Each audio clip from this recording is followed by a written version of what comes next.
Sanibonani guys, naniyazi ukuthi mase sengivela kwama-screen enu kusho ukuthi nje ngiphethe isigaxa eshisayo sendaba. Lalela guys, there's nothing that I love more than seeing i-queen iphethe izinto zayo ithi nje I stand a queen sana. So, as you guys know, ukuthi Asavela Mqokiyana was married to Vuyisa Mqokiyana, right? I hope I'm saying amagama and surnames right. So they divorced, right?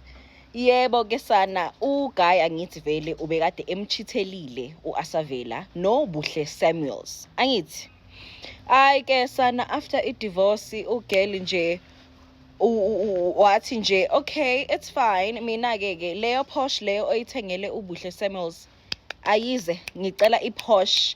Wathi nje letha iPorsche my babe, I'm taking that car.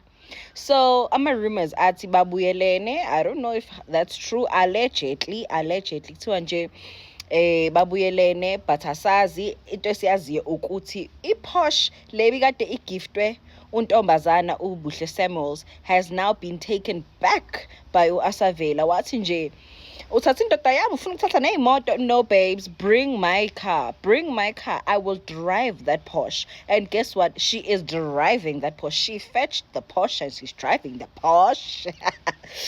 Yeah guys, anyways, allegedly to everything, allegedly mina nje ngize lana nje ukuzontshela nje indaba ukuthi phela naninga lokho niyibuza ukuthi sekwenzakalani, sesibona uAsavela edrive iPorsche uBuhle Samuel esekhomba kwenzakalani allegedly. But yeah man, that's what's happening now.